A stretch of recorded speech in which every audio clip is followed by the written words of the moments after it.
तत्व, तत्व का मतलब बहुत सारे मतलब हो सकते हैं, जिसका एक जो प्रोमिनेंट मीनिंग है वो है कि रियलिटी। सत्य क्या है एक्चुअली, तत्व का मतलब सत्य क्या है। जैसे आप जिस ये जो कालीन है इसके ऊपर बैठे हो, ये क्या चीज़ है वैसे? ये कालीन क्या चीज़ है? हैं? फैब्रिक है। जो कपड़े आपने पहने हुए ये क्या है? इसका नाम कपड़ा रखा हुआ है। कपड़े का भी आप नाम रख सकते हो, शर्ट है, पैंट है ना, दुपट्टा है, पर है वो कपड़ा। पर कपड़े के भी अंदर चले जाओ, क्या है वो? धागा। धागा क्या है? कॉटन। और कॉटन क्या है? पौधा। पौधा कहाँ से आ रहा है? ज़मीन से। तो एक्चुअली फिर ये क्या है? ज़मीन है, ये मिट्टी है। मिट्टी ही बदलती बदलती बदलती कालीन बन गई। ऑफ कोर्स उसके पीछे इंटेलिजेंस चाहिए, वो तो है ही है, पर ये किस चीज़ से बना है? मिट्टी से बना है। तो इसका तत्व क्या हो गया? मिट्टी। हाँ, इसमें दूसरे तत्व भी मिले हैं, पृथ्वी, जल, अग्नि, वायु, आकाश। तो पांचों तत्वों को मिलाकर ये पूरा संसार बना है। जैसे हमारा शरीर किन किन तत्वों से बना है? पृथ्वी, जल, अग्नि, वायु, आकाश और मन, बुद्धि, अहंकार। इन 8 तत्वों से मिलकर, पांचों से मिलकर स्थूल शरीर बना है, और 3 ऐड कर दोगे तो सूक्ष्म शरीर बना है। तो आत्मा सूक्ष्म शरीर और स्थूल शरीर के बीच रहती है। तो पूरा का पूरा शरीर क्या है? ये जो पृथ्वी, जल, अग्नि, वायु, आकाश है, ये पांचों को जड़ तत्व कहा जाता है। तो इसको अगर आप कालीन की, अगर मैंने एग्जांपल ली, तो कालीन को डिवाइड करते जाओ करते जाओ करते जाओ करते जाओ, तो क्या मिले आपको? मिट्टी मिलेगी। मिट्टी को आप फर्दर डिवाइड नहीं कर सकते, आगे उसको आप उसका विच्छेद नहीं कर सकते। तो कालीन फिर कौन सा तत्व निकला? मिट्टी तत्व। तो ये तत्व, इसको बोलते हैं रियलिटी को जानना। तो ये काम कौन लोग करते हैं? तत्व को जानना किन का काम है? साइंटिस्ट का काम है। साइंटिस्ट को वैदिक भाषा में क्या कहा जाता है? ऋषि। आपको कैसे पता चला? फर्दर ऋषि, ऋषि शब्द कैसे आ रहा है? अच्छा, ये नहीं पता। ऋषि, हाँ, ऋक धातु से। ऋक का मतलब होता है देखना। तो ऋषियों को ये संसार कैसे दिखाई दे रहा है? जड़, मिट्टी। जैसे छोटा बच्चा अगर खिलौना उसका टूट गया, रो रहा है मेरा खिलौना टूट गया, तो मम्मी उसको क्या बोली? क्या प्लास्टिक ही तो है, रोता जा रहा है फालतू में। मम्मी को वो प्लास्टिक दिखाई दे रहा है, बच्चों को खिलौना दिखाई दे रहा है। तो क्या मम्मी भी रो रही है कि बच्चे के साथ बैठकर, हाय इसका खिलौना टूट गया, मर गई मर गई मर गई? नहीं, बच्चे रो रहे हैं, मम्मी नहीं रो रही। मम्मी उसको समझा रही है कि खिलौना ही है, प्लास्टिक की तरह टूट गया तो नया ले आएंगे। मम्मी को उसका तत्व ज्ञात है, बच्चे को उसका तत्व नहीं पता। मम्मी को पता खिलौना टूटता रहता है। तो ऐसे ही ऋक, जो ऋषि, उसको नज़र आ रहा है ये संसार आज तो अच्छा दिखाई दे रहा है, पर हमेशा के लिए नहीं रहेगा, क्योंकि जड़ चीज़ है। जड़ चीज़ तो धीरे धीरे ख़त्म हो ही जाती है। चेतन चीज़ कभी ख़त्म नहीं होती। तभी आपको अभी तक अपना बचपन याद है, मैं बचपन में ऐसा था वैसा था, पर आपको पता है कि मैं वो था, पर वो शरीर वो नहीं है, शरीर बदल चुका है। और जब वैसे ही बचपन, जब बुढ़ापे में आ जाएगा, फिर आपको पता रहेगा कि मैं जवानी में ऐसा था, पर अब मैं वैसा नहीं।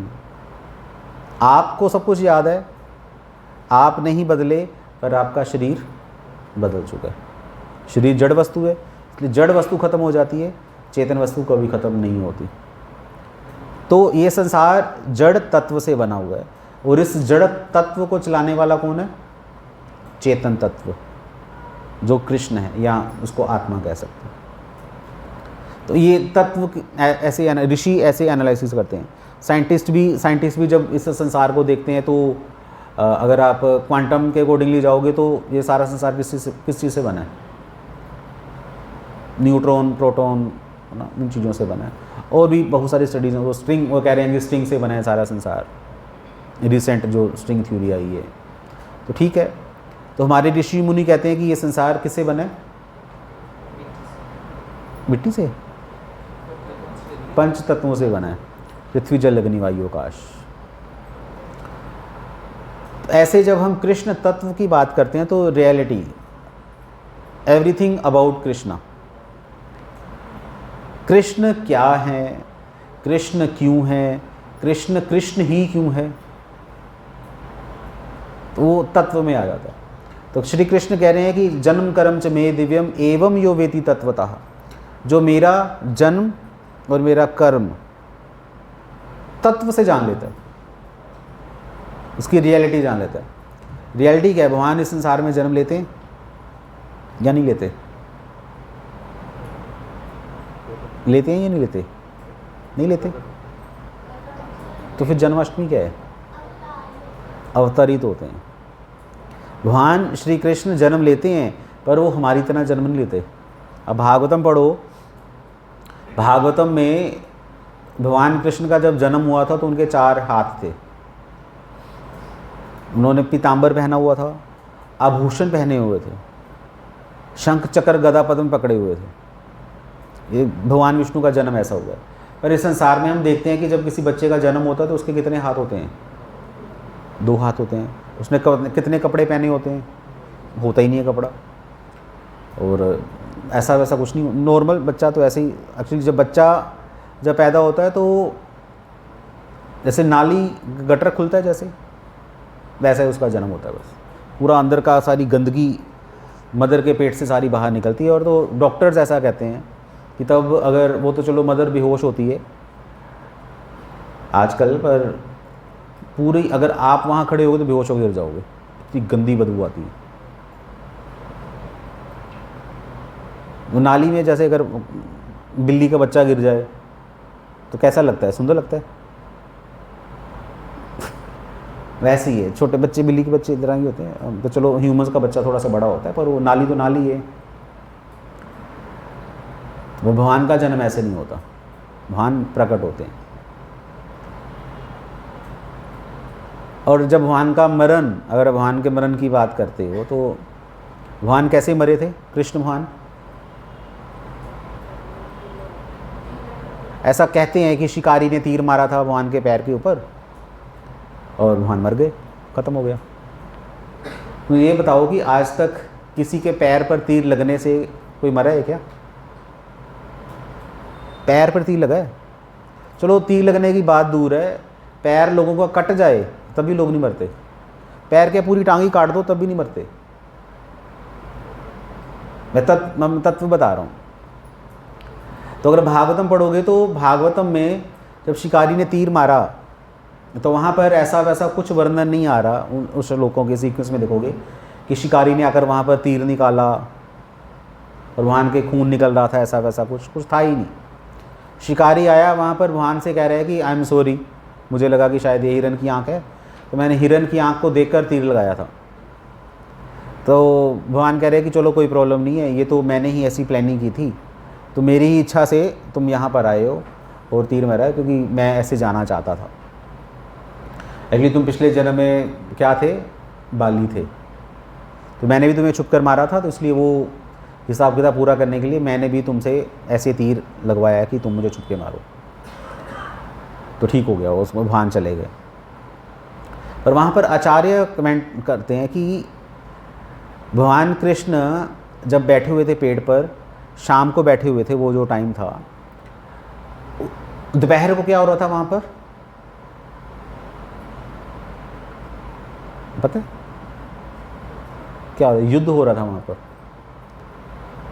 सारे यदुवंशी आपस में युद्ध कर रहे थे, लड़ाई हो रही थी।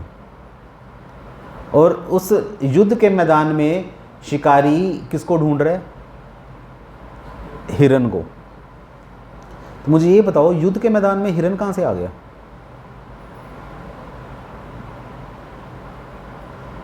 हिरन इतना सेंसिटिव प्राणी है, वो तो आपको देखकर ही भाग जाएगा। और यहाँ पर लोग लड़ रहे हैं, मारकाट हो रही है, वहाँ पर हिरन आ गया है और शिकारी उसके पीछे पीछे आ रहा है। बड़ी अजीब सी बात है। शिकारी कहाँ से आया, हिरन कहाँ से आया? और अगर आप देखोगे, आप गए हो प्रभास क्षेत्र सोमनाथ, तो जिस जगह पर भगवान कृष्ण कहते हैं कि यहाँ से धाम गए थे, तीर लगा था, तो वहाँ से 1.5-2 किलोमीटर दूर है वो जगह जहाँ से शिकारी ने तीर मारा था। वो बताते हैं वहाँ के लोग, वहाँ से तीर मारा था। 1 किलोमीटर दूर तीर आया और भगवान के पैर पर लगा और लगते ही नीचे गिर गया और भगवान मर गए। इसलिए तो इसका क्या मतलब है, ये क्या चल रहा था सारा ड्रामा, मरने का ड्रामा। अब भागवतम पढ़ो, ऐसे ही है, भागवतम तो ऐसे ही लिखा हुआ। तो भागवतम में लिखा ना श्री कृष्ण का जन्म, तो श्री कृष्ण का जो मरण होगा तो वो भी हम कहाँ से देखेंगे, भागवतम से देखेंगे। तो ये भगवान का मरण है, क्योंकि भगवान का जन्म भी क्या था, एक ड्रामा था। ऐसे जन्म हुआ जैसे ही होता है, भगवान का मरण भी क्या था, ड्रामा था। और मिडिल में देखो हुआ क्या है, भगवान 3 दिन के थे, पूतना मारने आई थी, है ना, जहरीला दूध पिलाने। भगवान ने दूध के साथ उसको ही मार दिया। थोड़े बड़े हुए, गोवर्धन उठा लिया उल्टे हाथ की सबसे छोटी उंगली के ऊपर, 7 दिन लगातार, बिल्कुल सारे काम उल्टे फुल्टे, सारे काम उल्टे फुल्टे। इसलिए श्री कृष्ण कह रहे हैं कि मेरा जन्म और मेरा कर्म दोनों क्या हैं, दिव्य। दिव्य का मतलब अगर आप समझना भी चाहोगे ना तो नहीं समझ पाओगे, क्योंकि मैं कौन हूँ, I am the supreme personality of God head. मैं भगवान हूँ और मैं कुछ भी कर सकता हूँ। तो ये तत्व है। इसलिए श्री कृष्ण की बात को एज इट इज़ मान लेना ही बुद्धिमत है। वो जो कह रहे हैं ना, उनसे पुराना कोई व्यक्ति है ही नहीं है। गोविंदम आदि पुरुषम, तो पुराणों में इसी पुरुष की चर्चा की गई है। इसलिए श्री कृष्ण को पुराण पुरुष भी कहा जाता है। वो सबसे पुराने हैं, सबसे पुराने व्यक्ति हैं। तो वो जो बोलेंगे ना, वो सोच समझ कर ही बोलेंगे, उनकी बात माननी चाहिए। पुराने जो बुज़ुर्गों की बात ना, वो कहते हैं ना कि क्या कहते हैं उसको, सियाणियां दा क्या ते ओलियां दा खादा, बात चो समझ आता है, वही चीज़ है। इसलिए कृष्ण भगवान है, सबसे पहले व्यक्ति हैं, उन्हीं ने संसार बनाया है, उनसे पहले कुछ था ही नहीं। तो वो जो कहेंगे भगवत गीता में, वो हमारे लिए हितकर ही होगा। ये तत्व है। हरे कृष्णा। श्रील प्रभुपाद की जय। एक शब्द बोला हमारी गीता में लिखा हुआ है, गुणातीत। क्या? गुणातीत। हाँ, इसका मतलब, भगवान ने, हाँ नहीं, इसका मतलब समझना चाहते हैं आप? गुणातीत होता है जो गुणों से परे है। 3 तरह की नेचर हैं, 3 तरह के स्वभाव हैं संसार में, तमोगुण, रजोगुण और सतोगुण। तो भगवान ना तो तमोगुण में आते हैं, ना रजोगुण में आते हैं, ना सतोगुण में आते हैं। या ये समझो कि सतोगुण, रजोगुण या तमोगुण भी भगवान को प्रभावित नहीं कर सकते। अर्जुन का एक नाम था गुडाकेश, मतलब जिसने अपनी नींद पर विजय पा ली हो। अर्जुन अगर चाहते हैं कि मैं 6 महीने ना सोऊं, तो नींद उनको तंग नहीं करेगी।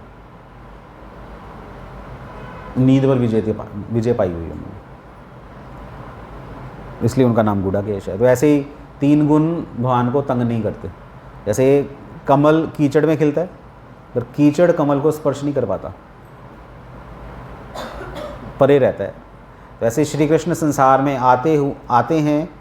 हम जब आते हैं संसार में तो फंस जाते हैं, पर कृष्ण जब आते हैं तो एज इट इज़ आकर एज इट इज़ ही चले जाते हैं। भगवान के आगे भोग की थाली रखो, जो रखोगे एज इट इज़ ही खाकर भगवान आपको वापस कर देंगे। यही तो कृष्ण की ब्यूटी है। ठीक है।